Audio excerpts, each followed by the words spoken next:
Pai Celestial, no nome do Senhor Jesus Cristo, graças nós te damos, Pai, pelo seu tão grande amor com que o Senhor nos amou. Jesus Cristo morrendo na cruz, era o Pai reconciliando o homem com Ele. Pai, nós não temos palavras para agradecer o Senhor. Pai, o teu amor tão grande para com as nossas vidas, nos deu direito à filiação, nos deu direito a ter vida eterna, nos deu direito para viver uma vida abundante aqui na terra. Pois assim Jesus falou: eu vim para que todos tenham vida e a tenham com abundância. Você pode aplaudir o Pai, o Filho e o Espírito Santo? Pai, Filho e Espírito Santo. Aleluia. Glória a Deus. Glória a Deus. Eu vos saúdo com a graça e a paz do Senhor Jesus. Eu quero cumprimentar também aqueles que nos assistem pelas redes sociais. Você é muito bem-vindo aqui. Pode se sentar, por gentileza. Amados, hoje eu quero compartilhar com você. Você é um privilegiado. Eu quero compartilhar com você uma palavra profética com um ato profético. O que vamos fazer aqui nesta noite vai mudar a sua vida para sempre. Não saia sem fazer esse ato profético. Eu quero explicar para vocês o que vai acontecer e gostaria que você entendesse, quando nós queremos passar algo que poucos conhecem, nós não pregamos, nós ensinamos. Então, antes de começar a ler os versículos, eu quero ler o título. Você é rei e sacerdote. Você governa e serve a Deus. Então, precisamos entender tudo isso aqui que vamos estar falando. Eu quero ler, então, o primeiro versículo, que está em Lucas 6:6. Esse eu não te passei, Ezequiel. Lucas 6:6. Para que você possa compreender sobre o ato profético. Lucas capítulo 6, versículo 6. Olha o que diz a Bíblia. Sucedeu que, em outro sábado, entrou ele na sinagoga e ensinava. Jesus amava ensinar. Ora, achava-se ali um homem cuja mão direita, preste atenção aqui, cuja mão direita estava ressequida. Então esse homem tinha a mão direita encolhida. Ok? Agora eu quero ler. Olha, continuando, pode continuar, Ezequiel. Os escribas e os fariseus observaram-no, procurando ver se ele faria uma cura no sábado, a fim de acharem de que o acusar. Mas ele, conhecendo-lhes os pensamentos, disse ao homem da mão ressequida: levanta-te e vem para o meio. Preste atenção nesse detalhe. Se a Bíblia falou para levantar e vir para o meio, é que ele estava no chão e à margem, não estava no meio. Então ele, levantando-se, permaneceu em pé. Então disse Jesus a eles: que vos parece? É lícito no sábado fazer o bem ou o mal? Salvar a vida ou deixá-la perecer? E fixando todos ao redor, disse ao homem: estende a mão. Ele assim o fez e a mão lhe foi restaurada. Então a mão que estava ressequida, ela foi restaurada. A mão que estava ressequida, ela foi restaurada. Deixa eu explicar algo para você. Olha Apocalipse capítulo 1, versículos 5 e 6. Apocalipse capítulo 1, versículos 5 e 6. E da parte de Jesus Cristo, a fiel testemunha, o primogênito dos mortos e o soberano dos reis da terra, aquele que nos ama e pelo seu sangue nos libertou dos nossos pecados. E nos fez reis e sacerdotes. Diga comigo, reis e sacerdote. Para Deus e seu Pai, a Ele seja glória e poder para todos sempre. Amém. Aleluia. Glória a Deus. Então, no jardim do Éden, antes de Adão pecar, Adão, ele funcionava as duas mãos. Funcionava a mão direita e funcionava a mão esquerda. Porque a mão esquerda significava a mão de um rei. O que um rei faz? Um rei, ele cultiva o jardim. Um rei, ele administra o jardim, conforme Deus tinha falado para Adão. Adão, cultive o jardim, cuide do jardim. Então, a mão esquerda é a mão real, a mão direita é a mão sacerdotal. Então, Adão, ele cultivava o jardim, mas à tarde ele estava ali conversando com Deus, ele estava ali ministrando a Deus, ele estava ali passando o relatório para Deus. Então, Adão, ele conversava com Deus, mão direita, mão sacerdotal, ele ministrava a Deus, e ele durante o dia, ele cultivava, ele trabalhava no jardim, mão esquerda. Diga comigo, mão esquerda, mão real, mão direita, mão sacerdotal. Quando o homem peca, Deus o expulsa do jardim, e a mão direita, que é a mão sacerdotal, a mão da comunhão, ela encolhe. Por que ela encolhe? Porque agora o homem não tinha mais comunhão com Deus. Por isso Deus falou assim, você vai trabalhar, mas entenda o que estou falando, entenda a paráfrase. Você vai trabalhar somente com a mão esquerda, e por você não ter mais comunhão comigo, você vai comprar as coisas para você, para sua família, com o suor do seu rosto, ou seja, vai ser difícil você ganhar o seu sustento, porque agora você não tem mais comunhão comigo, então você vai ter que fazer na força do seu braço. Quando Jesus, ele chama esse homem para o meio, Jesus, a mente dele não estava só ali, estava na restauração do homem desde o Éden. Aquele homem ali representava toda a humanidade que depois do pecado não tinha mais comunhão com Deus, não tinha mais acesso a Deus. E quando Jesus ele cura a mão do homem, ele está dizendo, agora em mim, quem está em mim, quem crê na obra na cruz, vai ter as duas mãos funcionando novamente. Você vai ter a mão sacerdotal, você vai poder conversar com Deus, vai poder ministrar a Deus, vai poder ter orientação de Deus nos seus negócios. Então você pode ter uma empresa, você pode trabalhar numa empresa, mas agora direcionado por Deus, aleluia, guiado pelo Espírito Santo. E esse ato profético, no final, eu quero ungir a mão direita, e quando eu tocar com óleo na sua mão, você vai fazer assim. Isso vai mudar a sua vida. Se o negócio está truculento, se o negócio está pesado, vai ficar leve, porque Jesus disse que o jugo dele é suave e o fardo dele é leve. Então a maioria da humanidade sofre porque está trabalhando com uma única mão. Para que nós possamos entender sobre isso, que o rei e sacerdote, como o rei ele governa, e como o sacerdote ele ministra, ele serve a Deus. Nós precisamos ler ainda outro texto para nós embasarmos tudo isso. 1 Reis 19, de 19 a 21, acompanhe comigo. 1 Reis 19, de 19 a 21. Partiu, pois, Elias dali e achou a Eliseu, filho de Safate, que andava lavrando, diga comigo, lavrando, com 12 juntas de bois. Você precisa guardar isso para você entender tudo que eu vou falar depois. Com 12 juntas de bois, adiante dele, ele estava com a 12ª. Para você entender hoje, 12 juntas de bois, são carros de bois, que de 2 a 2, mas são 12. Eliseu, ele estava trabalhando na 12ª lá, ó, 12ª. Elias passou por ele e lançou o seu manto sobre ele.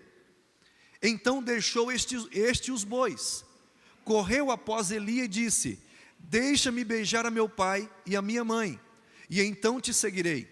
Elias respondeu-lhe, vai e volta, pois já sabes o que fiz contigo. Então Elias, quando jogou a capa sobre ele, Elias está dizendo, você tem um chamado. Ou seja, apesar de você ser empresário, porque ele tinha 12 juntas de bois, 12 juntas de bois equivale hoje a 12 tratores trabalhando, arando a terra. Alô? O homem era rico, ok? 12 juntas de bois, só que ele cuidava do 12º trator, só para vocês entenderem. Olha lá, voltou Eliseu de seguir a Elias, tomou a junta é artigo definido, a junta, não foi as 12, foi só a que ele trabalhava, guarda isso. Tomou a junta de bois e os imolou, e com os aparelhos dos bois cozeu as carnes, e as deu ao povo e comeram. Então se dispôs a seguir a Elias, e o servia. Então para ele seguir Elias, o chamado que Deus tinha por intermédio de Elias, ele pegou o carro de boi, cortou, fez madeira, matou os bois da 12ª, e fez churrasco para o povo, e falou assim, agora eu vou servir você. Aleluia. Quem está entendendo? É até o 21, né? Até o 21. E seguiu Elias e o servia. Então guarde isso. Número 12, diga comigo 12. O número 12 na Bíblia é muito significativo, muito importante. Porque o número 12 fala de governo. Governo. Então, olhe bem, eu quero mostrar para você sobre o quanto que a Bíblia fala do número 12. Olha lá, as 12 fontes de Elim. Êxodo capítulo 15, 27. Acompanhe comigo. Então chegaram a Elim, onde havia, quantas fontes?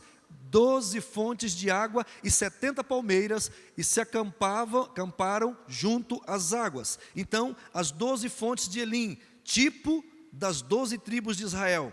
Agora nós vamos ver as 12 pedras no peitoral do sacerdote. Êxodo 28, 21. Êxodo 28, 21. As pedras serão conforme os nomes dos filhos de Israel. Que número? 12. Segundo seus nomes serão esculpidas como sinetes, cada uma com o seu nome para as 12 tribos. Agora nós temos então os 12 pães da mesa de ouro puro no tabernáculo. Levítico 24, 5 e 6. Olha lá. Levítico 24, 5 e 6. Também tomarás da flor de farinha, e dela cozerás quanto? 12 pães, cada um dos quais será de 2 dízimas de um efa. As 12 pedras no fundo do rio Jordão. Acompanhe comigo Josué 4:9. Olha lá, Josué 4:9. Levantou Josué também quantas? 12 pedras no meio do Jordão, no lugar em que parados pousaram os pés os sacerdotes que levavam a arca da aliança, e ali estão até ao dia de hoje. As 12 pedras do altar representando as 12 tribos de Israel. 1 Reis 18, 31 e 32. Tomou quantas pedras? 12 pedras, segundo o número das tribos dos filhos de Jacó, a qual viera a palavra do Senhor dizendo: Israel será o teu nome. Olha lá o 32. Com aquelas pedras edificou o altar em nome do Senhor, depois fez um rego em redor do altar tão grande como para semear 2 medidas de semente. Estamos falando do número de governo. Jesus, ao completar 12 anos, ouvindo e interrogando os doutores da lei no templo, 12 anos. Lucas 2, 42. Lucas 2, 42.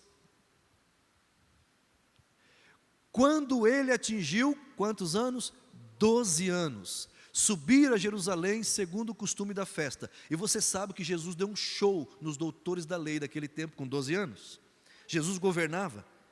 A escolha dos 12 apóstolos, Marcos 3,14. Olha lá, Marcos 3,14. Então designou 12 para estarem com ele e para os enviar a pregar. Na primeira multiplicação dos pães, sobraram 12 cestos, Mateus 14, 20. Mateus 14, 20. Todos comeram e se fartaram, e dos pedaços que sobejaram, recolheram ainda 12 cestos cheios. Aleluia. Jesus, se quisesse, pediria 12 legiões de anjos. Mateus 26, 53. Acaso pensas que não posso rogar a meu Pai, e Ele me mandaria neste momento mais de 12 legiões de anjos? A árvore da vida que produz 12 frutos. Apocalipse 21, versículo 2. Olha lá, Apocalipse 21, versículo 2. Vi também a cidade santa, a nova Jerusalém, que descia do céu, da parte de Deus, ataviada como noiva adornada para o seu esposo. 21, 2. Veja o 22, Ezequiel, por gentileza. Senão eu leio aqui. Isso, esse daqui. No meio da sua praça, de uma e outra margem do rio, estava a árvore da vida, que produz quantos frutos? 12 frutos, dando o seu fruto de mês em mês. Segura esse versículo aqui. Por que eu estou pregando essa palavra? porque vai mudar a sua vida se você compreender. Isso é assim, amados, isso vai mudar. Olhe bem, olha lá, tem uma árvore lá na eternidade, lá no Monte Sião, lá na Nova Jerusalém, tem uma árvore que produz 12 frutos. Quantos meses tem no ano? Por acaso tem 12. 12 meses no ano, e essa árvore produz 12 frutos. Agora olha lá, dando o seu fruto de mês em mês. Então ali está dizendo que não falha nenhum mês. Ok? E as folhas da árvore são para a cura dos povos. Então isso quer dizer que tem pessoas na face da terra que vivem um ano inteiro de 12 meses apenas com fruto de 4 meses. Tem pessoas que não conseguem nenhum fruto de um mês. Tem pessoas que vivem com 5. Tem pessoas que vivem com 8. Mas o governo é 12. A partir de hoje eu quero profetizar sobre a sua vida, que todo mês vai vir o fruto para você. Para você governar em vida. Aleluia. Glória a Deus. O número 12 na Bíblia significa governo, domínio, perfeição governamental. Segundo estudiosos da Bíblia, também é a multiplicação do número divino 3, com o número da terra 4, 3 vezes 4, 12. O número 3 divino, Pai, Filho e Espírito Santo, e o número da terra, primavera, verão, outono, inverno, norte, sul, leste, oeste, ar, água, terra e fogo. Diz que a terra, diz respeito à terra. E é a soma do número 3 mais o 4 da terra, ou seja, a criação de Deus e a totalidade das coisas, somando 7 o número da perfeição, mais o número 5 da graça. 7 mais 5, 12. 7 o número da perfeição, e 7 e 5 o número da graça. Então quando junta o número perfeito, que é o 7, e junta, aleluia, junta o número 5 da graça, você tem governo. Aleluia. Deixa eu explicar melhor para você aqui. O número 3, que é da divindade, multiplicado pelo número da terra, norte, sul, leste, oeste, porque tudo isso acontece na terra. Na terra tem norte, sul, leste, oeste, primavera, verão, outono e inverno. Na terra tem ar, terra, fogo e vento. O vento já foi, esqueci o outro agora, mas você já ouviu já. Então, queridos, o que eu quero dizer? Quando você pega 3 mais 4 dá 7, é o número completo. Quando o homem, a terra, a criação de Deus se une ao Senhor, são 7, vezes mais o número da graça, são 12, ou seja, tudo dá governo. Colocou Deus, colocou a criação junto, e colocou a graça de Deus, Jesus morrendo na cruz, dá 12, governo. Aleluia. Então o governo, o domínio, a perfeição governamental acontece quando ocorre a junção da divindade, Pai, Filho e Espírito Santo, somado pela sujeição do governo da terra na sua totalidade, mais a graça de Deus. Tudo isso é igual ao governo perfeito, ou seja, o reino de Deus implantado na terra. Quando que o reino de Deus é implantado? Quando junta Pai, Filho e Espírito Santo, quando junta a vontade do homem, da criação, mais a graça de Deus, então nós temos governo. Eu quero profetizar. A partir de hoje, a partir de agora, inicia-se um novo ciclo de governo nesse ministério e na vida de quem veio aqui, que não é desse ministério. Pai, Filho e Espírito Santo, mais a rendição total dos membros e líderes, vivendo pela graça, é igual ao governo, domínio, reinar em vida. Aleluia, aleluia, glória a Deus. Vamos compreender melhor tudo isso? Primeiro ponto dessa mensagem: Deus, o nosso Pai, continua chamando trabalhadores para a sua seara. Meu irmão, se você perguntar assim, pastor, o arrebatamento está próximo, tá? Mas o que eu vou fazer? Eu vou esperar o arrebatamento? Espere o arrebatamento governando, espere o arrebatamento servindo. Aleluia. Pastor, o senhor acha que vai ser daqui uns 2 anos? Não. Você acha que vai ser daqui 3 anos? Também não. Você acha que vai ser daqui 10 anos? Também não. Porque no ano de 2020, quando eu falei com o Senhor, o Espírito Santo falou: faça projeto para no mínimo 20 anos. Então faz a conta aí. Não estou dando volta de Jesus. Ele falou para mim: faça projeto para os próximos 20 anos. Acabei de jogar um balde de água fria, um monte de gente. Então, por isso, vamos governar, vamos aprender a governar. Deus, o nosso Pai, continua chamando trabalhadores para a sua seara. Deus, o nosso Pai, ainda nos dias de hoje, continua chamando homens, mulheres que queiram servir, trabalhar em sua seara. Pois Jesus disse: a seara é grande, poucos são os ceifeiros. Por toda a Bíblia, nós vemos que Deus, o nosso Pai, Ele chama pessoas para o propósito que Ele tem na terra. Qual é o único propósito que Deus tem na terra? Se revelar. Qual o único propósito que Jesus veio na terra? Revelar o Pai. Qual é o propósito que a igreja tem? Revelar o Filho e revelar o Pai. Só isso. As demais coisas engloba tudo nisso. Ou seja, tudo que você fizer, faça como para o Senhor. Faça revelando o Pai. Faça para Jesus e não para os homens. Eu quero destacar o chamado de Deus na vida de Eliseu e tirar alguns princípios. Então, se nós vamos governar, se nós vamos servir a Deus, então vamos entender um pouco de chamado. Deus somente chama pessoas que estão ocupadas. Deus jamais chamou pessoas que estão ociosas, sem trabalhar, sem fazer nada. Deus só chama para servi-lo pessoas que estão ocupadas. Eu estou tão ocupado, não posso fazer nada para Deus. É você que Deus quer que faça. Segunda coisa, quando Eliseu foi chamado, ele estava arando a terra. Quando Deus chamou as pessoas, quando Jesus chamou as pessoas, eles estavam trabalhando. 1 Reis 19, olha ali por gentileza. 1 Reis 19. Partiu, pois, Elias dali e achou a Eliseu, filho de Safate, que andava lavrando. Ele estava parado? Trabalhando. Então, Deus pode chamar diretamente ou através de líderes. Então, Deus pode falar diretamente com você, vá trabalhar na minha seara, ou Ele pode usar líderes para falar com você. Vou dar os dois exemplos. Deus falou diretamente com Abrão: Abrão, sai da tua terra e da tua parentela e vai para onde eu te mostrar. Foi Deus que chamou ele. Agora nós estamos vendo aqui Deus usando um líder para chamar. Então Deus pode chamar diretamente a pessoa e Deus pode usar um líder. Aleluia. Vamos continuar entendendo sobre isso. É necessário ter Deus acima das coisas e até mesmo de pessoas. Quando Deus te chamar, você precisa aprender a colocar Deus acima das coisas e acima das pessoas. Por quê? Olha lá, 1 Reis 19, 20. 1 Reis 19, 20. Então deixou este os bois, coisas. Ele deixou os bois, correu após Eli e disse: deixa-me beijar meu pai e minha mãe. Deixou pessoas. Você nunca vai servir a Deus se você não estiver disposto a deixar coisas e pessoas.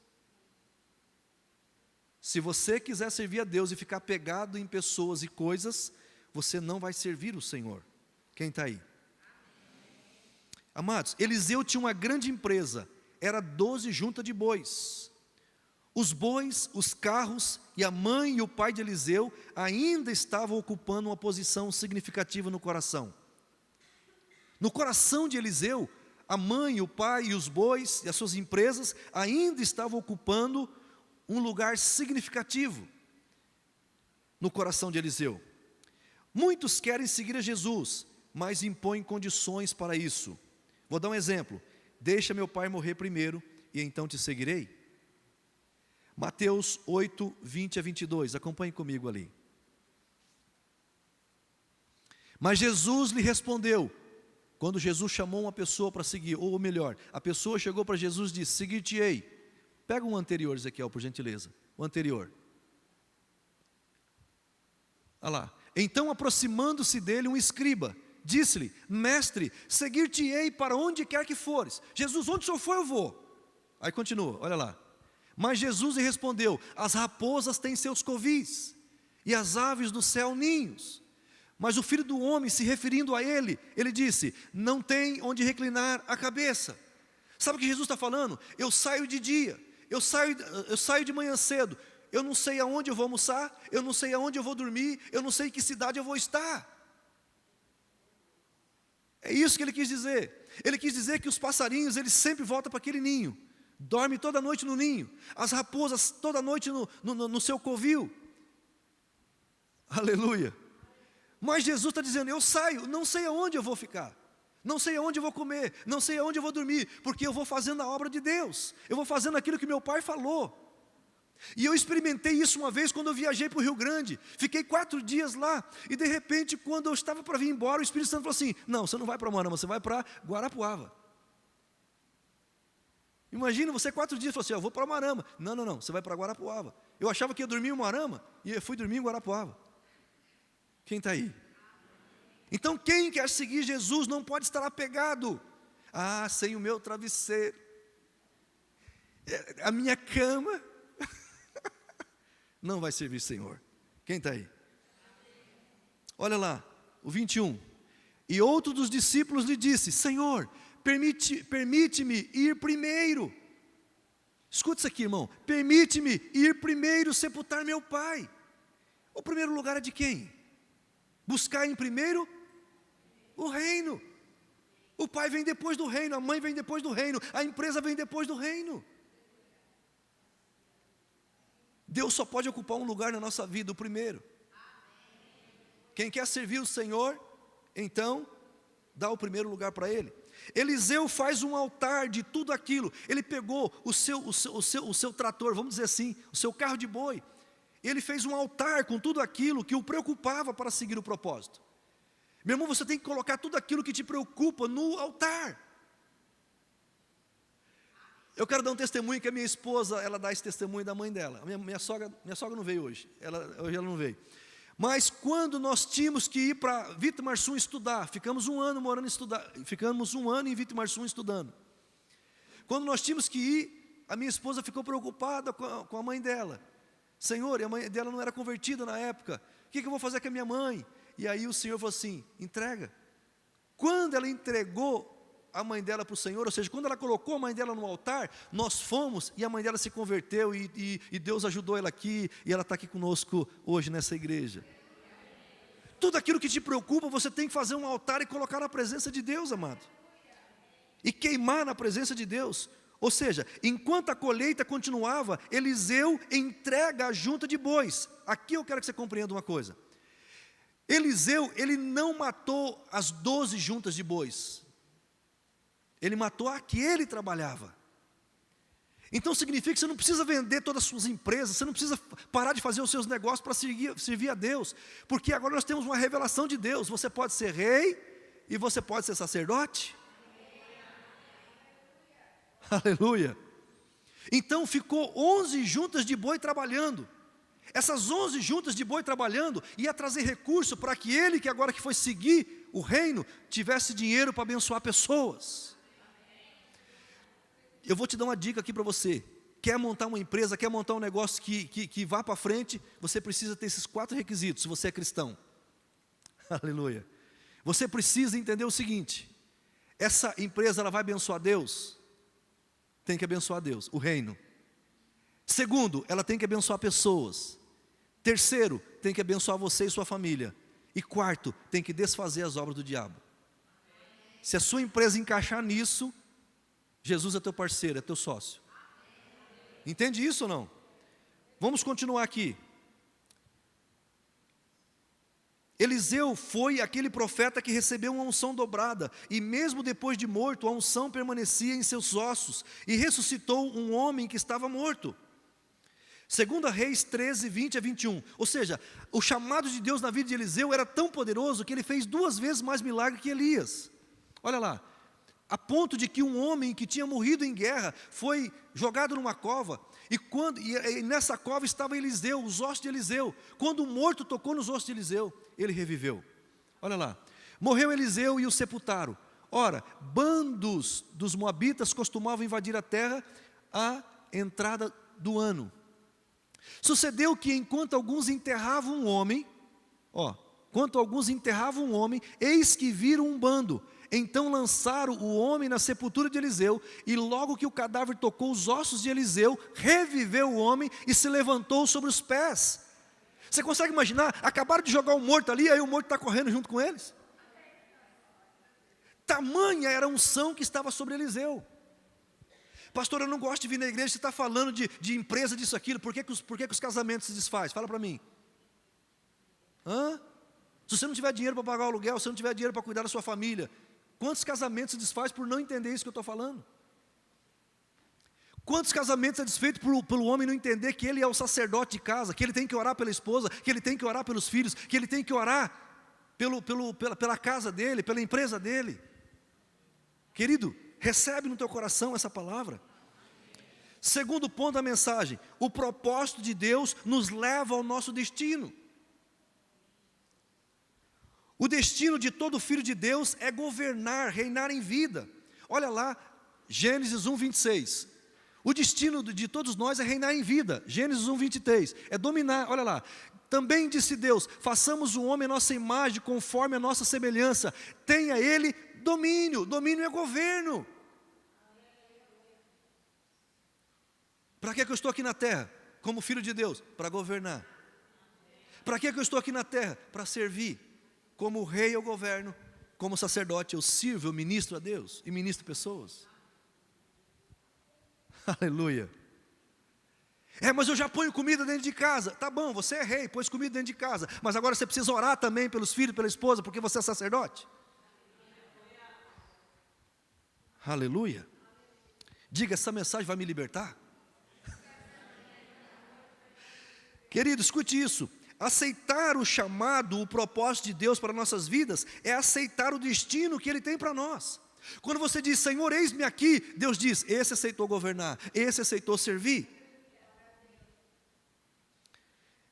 E existe um princípio na Sagrada Escritura que diz, Mateus 18:19, acompanhe ali, Mateus 18:19.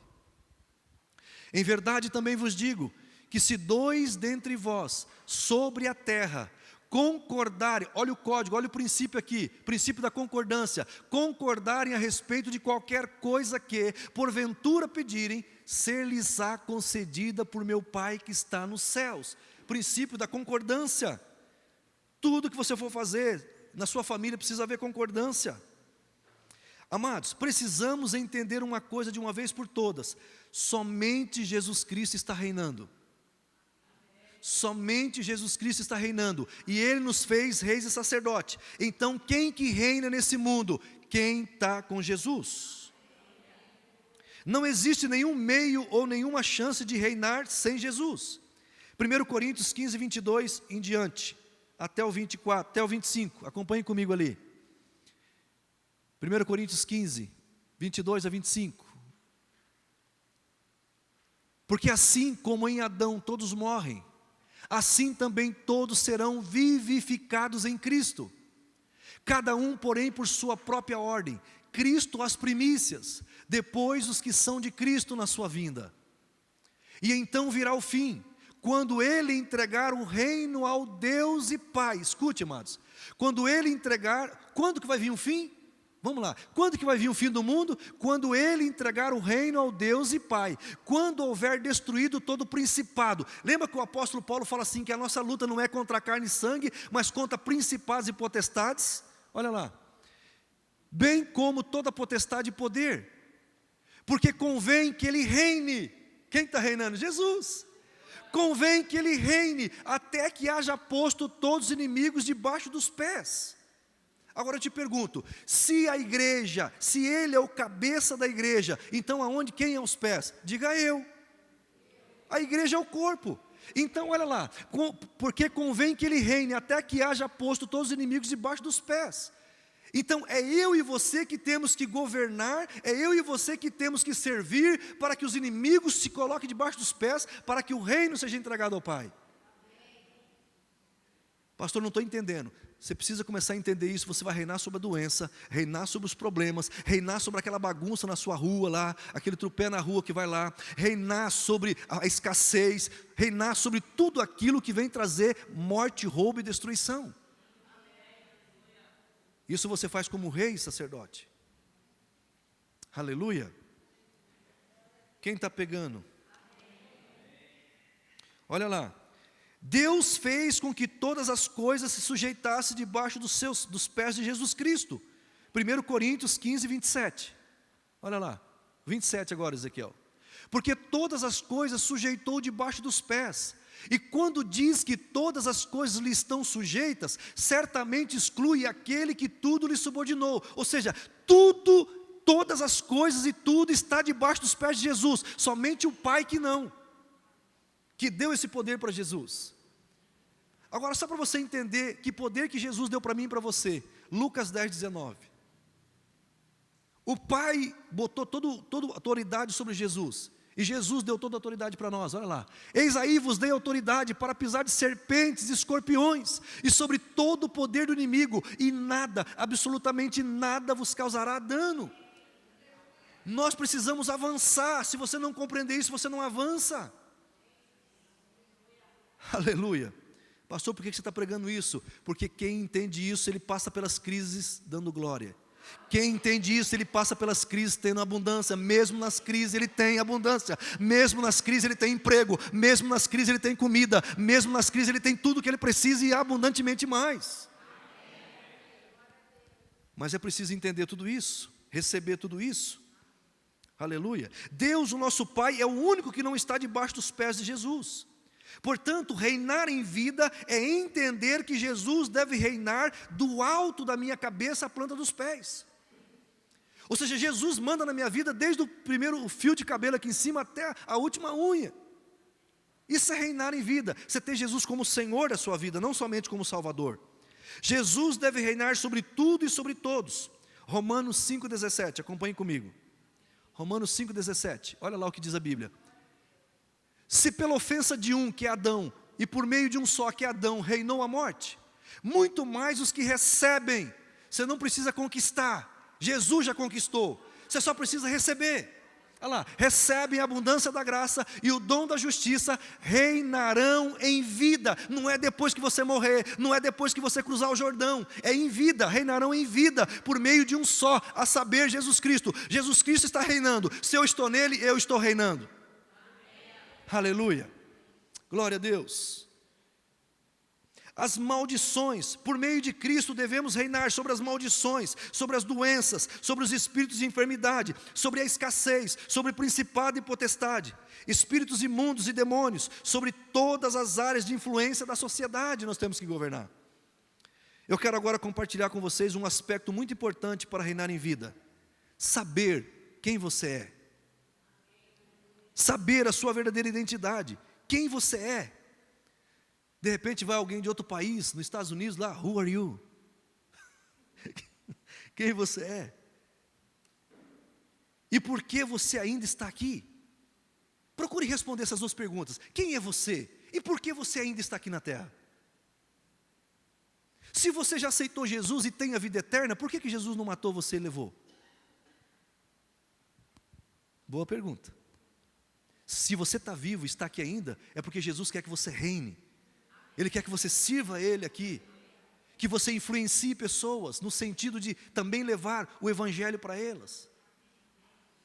Através da sua empresa, através do seu negócio, através das administrações a Deus. Aleluia. Último ponto. No seu nome está o seu destino. Dá um glória a Deus, mesmo que forçado aí, só para você dizer que está entendendo alguma coisa. Pelo amor de Deus. Você está aí ou não? Tem que ficar mais animado para governar.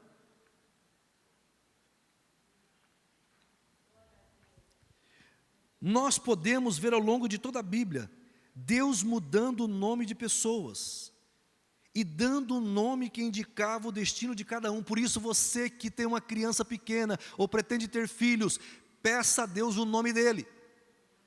Junto com o Espírito Santo, veja o nome dele, porque o nome dele é o destino.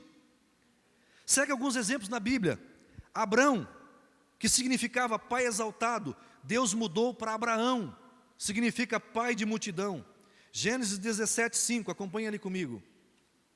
Gênesis 17, 5.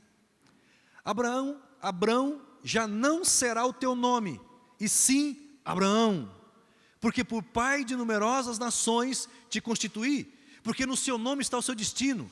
E aí eu quero deixar uma pergunta para vocês refletir. Qual é o seu nome, ou do que você gostaria de ser chamado? A Bíblia diz que Abraão significa pai de multidão. Então quando alguém falava assim, Abraão, ele estava dizendo, pai de multidão, pai de multidão, pai de multidão. Por isso eu vou ensinar algo para você, amados. Quando Moisés, ele perguntou o nome de Deus, Deus disse, eu sou. Diga que eu sou te mandou. Agora então você tem que tomar um cuidado. Depois do eu sou, você tem que cuidar com o que você fala. Por quê? Porque eu sou está representando a presença de Deus, o nome de Deus. Hoje nós sabemos que o nome de Deus foi revelado, o Abba, Abba Pai. Mas o eu sou é o nome de Deus. Quem está entendendo? Então você tem que tomar cuidado ao falar, eu sou fraco, eu sou deprimido, eu sou doente. Não fale isso. Por quê? Você está dizendo, Deus em mim é doente? Deus não é doente. Então cuidado com o que você põe depois do eu sou. Eu sou mais do que vencedor. Deus em mim é mais do que vencedor. Eu sou abundante. Deus em mim é abundante. Aleluia. Quem está aí? Então cuidado com o que você fala depois do eu sou. Se não é uma verdade para a sua vida, então não fale. Eu sou um vitorioso.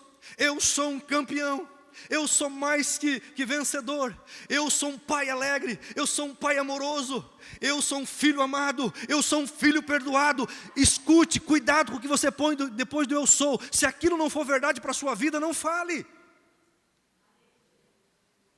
Por que muitas pessoas estão indo? Porque eles dizem assim, eu sou derrotado. Ó vida. Quem está aí? Eu sou assim mesmo. Está aprendendo alguma coisa aí? No seu nome está o seu destino. O próprio nome de Jesus significa Salvador. É um verbo. Paulo significa pequeno por causa das revelações. Jacó, ele agarrou o calcanhar do seu irmão lá no ventre. Mas Deus trocou de Jacó para Israel, para príncipe. Olha lá, Gênesis 32, 26 a 29. Olha lá, vamos pegar esse caso. Disse este, deixa-me ir, pois já rompeu o dia, quando o anjo estava brigando com Jacó. Respondeu Jacó, volta lá um pouquinho, por favor. Respondeu Jacó, não te deixarei ir, se me não abençoares. Olha lá, o próximo. Perguntou-lhe, pois, como te chamas? Ele respondeu, Jacó. Então disse, já não te chamarás Jacó, e sim Israel, pois como príncipe lutaste com Deus e com os homens e prevaleceste. Deus ama mudar o nome das pessoas, tanto que quando nós chegarmos lá, tem uma pedrinha branca que vai estar escrito novo nome, que sempre foi o seu destino. Aleluia. De Saraí, que significa contenciosa, estéril, para Sara, que significa princesa, ela será mãe de nações, reis de nações sairão dela. Aleluia. Simão, cadê o Simão? Simão está ali. Olha lá, Deus mudou, seu nome não vai ser mais Simão, vamos mudar ele hoje. Não é Simão. Simão significa caniço agitado ao vento. Mudou para Pedro. Pedro significa pedra pequena conectada a uma rocha inabalável. Aleluia, aleluia. Jabes, o nome significa sofredor. Você consegue imaginar uma pessoa, uma criança, a mãe dizendo assim, sofredor, vem almoçar, sofredor, vem dormir, sofredor, vai estudar, sofredor. Imagina, irmão, seu nome é seu destino. Depois o homem começa a sofrer, não sabe por quê, porque o pai colocou o nome de sofredor. Agora, olha só o que aconteceu com Jabes. 1 Crônicas 4, 9 a 10, olha lá, 1 Crônicas 4, 9 a 10.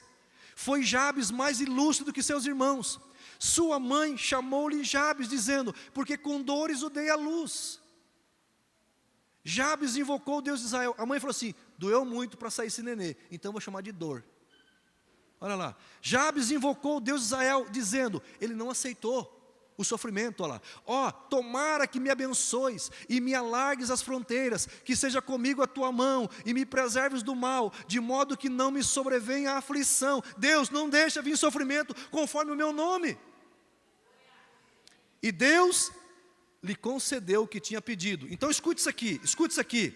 Então, Jabes, ele trocou o nome dele de sofredor, o nome dele passou a ser abençoado, próspero, protegido e livre do mal. Aleluia, glória a Deus. Aleluia, aleluia, aleluia. Querido, Deus não pode mudar nada em sua vida até que você tenha uma atitude de fé e saiba quem você é e por que você está aqui. Saiba de uma verdade, Deus vai te chamar conforme você se chama. Meu irmão, você é que limita Deus, o limite está na mente. Eu não vou entrar aqui, senão fica muito demorada a mensagem, mas é tremendo. Olha lá, assim como você pensa na sua alma, assim é. O que você pensa que você é? Assim você vai ser. Você pensa que é um derrotado, você vai ser um derrotado. Você pensa que você é um campeão, você é um campeão. Aleluia. Se você pensa que é um doente, você é um doente. Se você pensa que você tem saúde divina, você vai ficar saudável.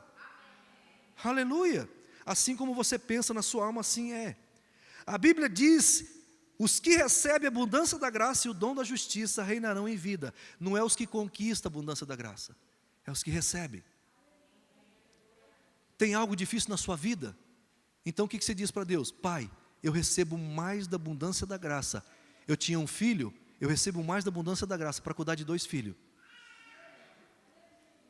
Eu tinha uma empresa, eu recebo mais da abundância da graça para cuidar da empresa e agora da outra que está abrindo. Ou seja, tudo que está difícil para você, você precisa receber mais da abundância da graça. Receber, não é conquistar. Eu não estou conseguindo entender com a minha família, então eu recebo mais da abundância da graça para viver esse novo tempo. Aleluia. Aleluia. Jesus está reinando através de nós, irmão. Então, se Jesus está reinando através de mim, se Jesus está reinando através de nós, então, cada uma pessoa pode dizer assim, diga assim: a paz é minha, a saúde é minha, a prosperidade é minha, a abundância é minha, a herança é minha, a vida vitoriosa é minha. O Ministério da Música, por gentileza. Esse é o tempo, amados. O dia que se chama hoje, não é amanhã nem foi ontem, é o dia que se chama hoje. Chegou o tempo de governar em vida. Queridos, eu quero fazer uma aplicação aqui, antes do ato profético, mas eu já quero música aqui já. Consideramos as 7 áreas de influência agora em mais detalhes. Quando fala governar em vida, nós precisamos entender que aos domingos, ou qualquer outro dia de culto, nós temos a igreja núcleo, aonde todas as famílias se reúnem no mesmo lugar para adorar a Deus. Nós recebemos a palavra, recebemos uma nova unção, e aí na segunda-feira, a igreja núcleo, ela se espalha, ela se estende. Um vai lavar carro, outro vai arrumar casa, outro vai vender casa, outro vai sei lá, vender carro, outro vai ser engenheiro, outro vai ser médico. Ou seja, a igreja núcleo no domingo, e na segunda, na terça, na quarta, na quinta, na sexta e no sábado, ela se estende para influenciar na sociedade. Porque a igreja, você está aqui com esse propósito de servir a Deus, de representar Deus aonde quer que você vá. Para quê? De que maneira? Governando em vida e ministrando a Deus. Você tem um tempo com Deus e você vai e governa. Você tem um tempo com Deus, recebe orientações dele, sacerdotal, mão direita. Você recebe, você tem comunhão com ele. Você entrou no teu quarto, fechou a porta, você está ali com ele. E agora você pega e a segunda mão, você vai trabalhar na segunda, na terça, na quarta, e vai influenciar, orientado por aquilo que ele te falou.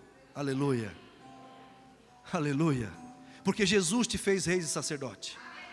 Como rei você governa, como rei você domina, como rei você influencia, mas como sacerdote você se curva diante de Deus, você se ajoelha diante dele, e você diz: Senhor, Senhor, Senhor, Senhor, Tu és o meu Deus, eu necessito de Ti, eu preciso de Ti, Senhor, Senhor, que a Tua graça se manifeste abundantemente na minha vida, Senhor, eu recebo mais da Tua graça no meu trabalho, eu recebo mais da Tua graça, Senhor, com meus filhos, recebo mais da Sua graça na vida econômica, em todas as áreas.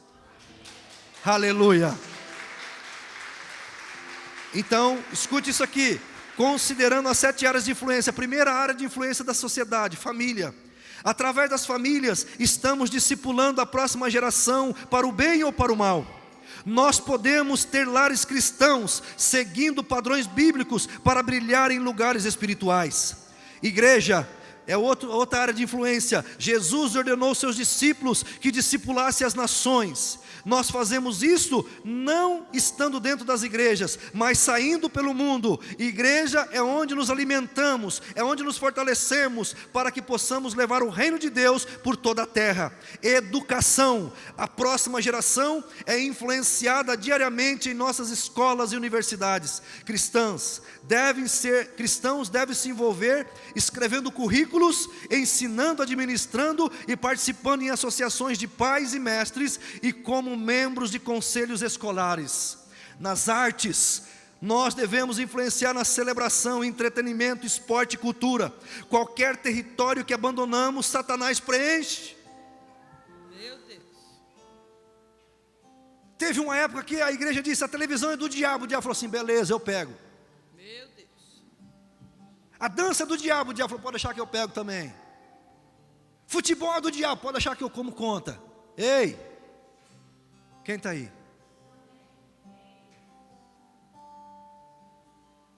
Desperta tu que dormes, levanta-te, Cristo te esclarecerá. Escute isso: o drama moderno nasceu como forma de evangelismo.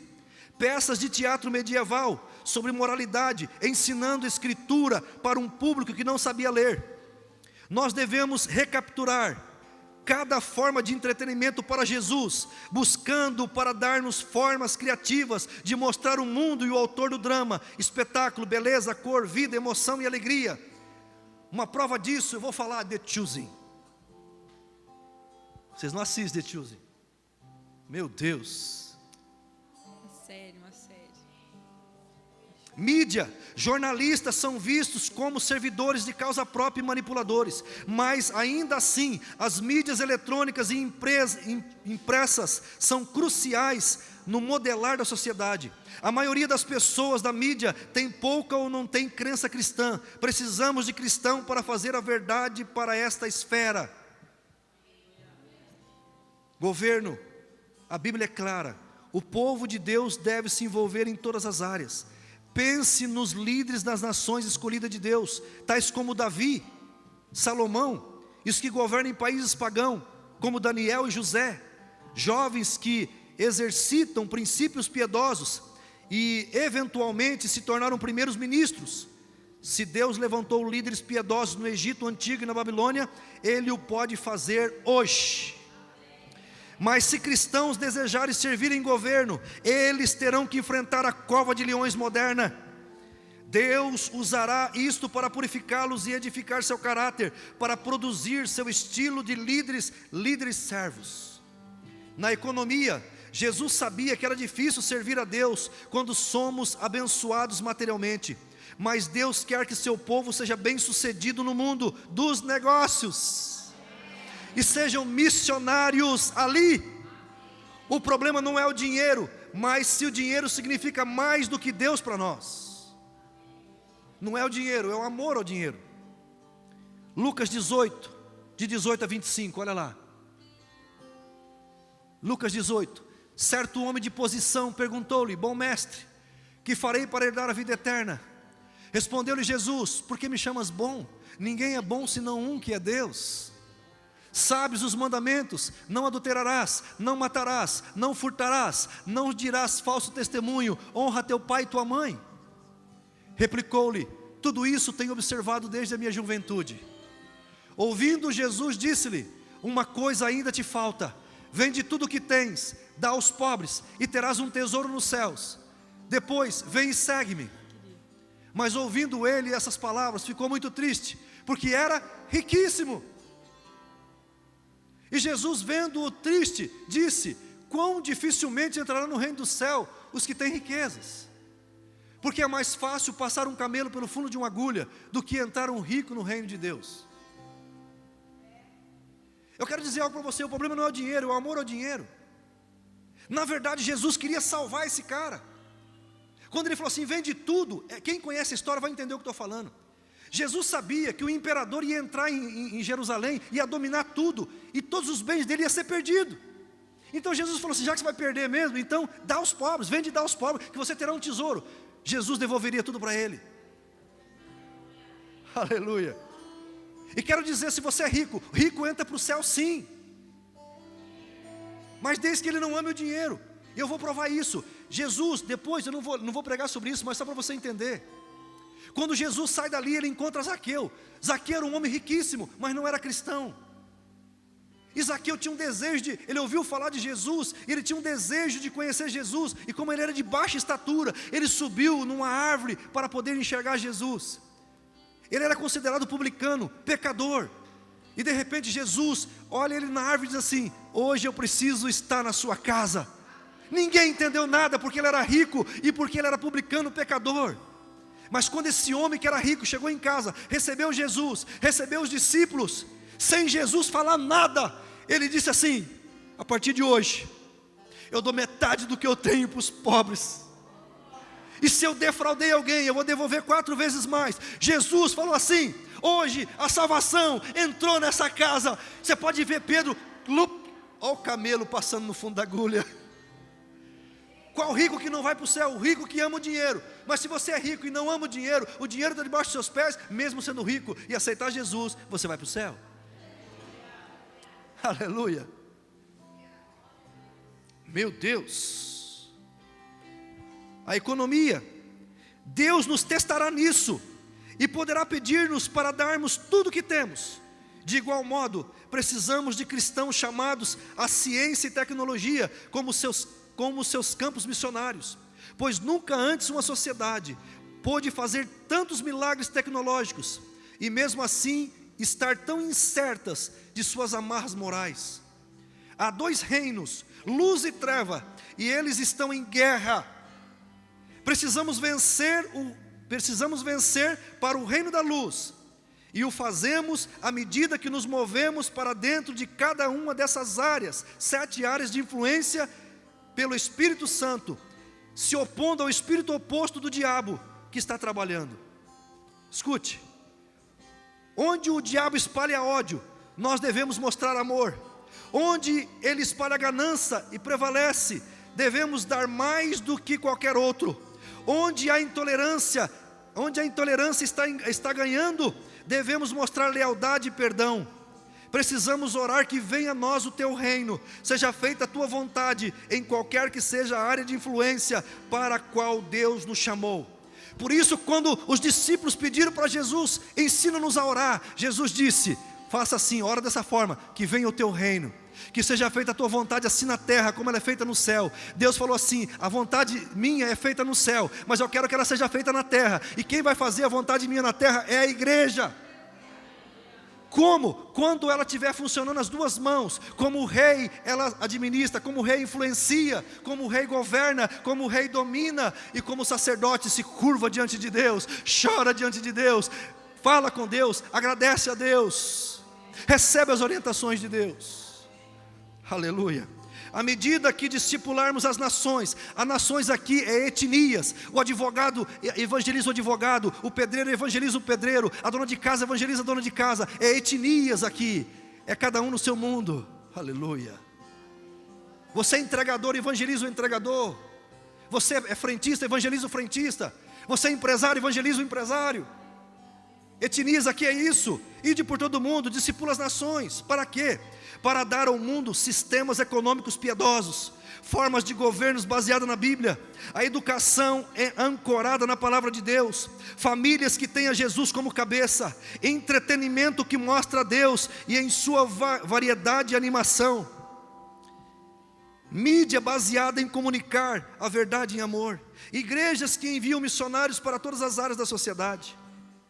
Então veremos a grande comissão sendo completada e milhões entrando no reino. Deixa eu dar uma boa notícia para você: vai ter mais gente no céu do que no inferno, irmão. Aleluia. Aleluia. Eu não estou com pressa que Jesus venha não, porque nós precisamos fazer muita coisa como igreja. É fácil dizer Maranata, vem Senhor Jesus, sabendo que o nosso nome está escrito no livro da vida. Mas como nós dormimos pensando que milhões estão indo para o inferno, e que depende de eu influenciá-los, através do Espírito Santo, porque é o Espírito Santo quem convence.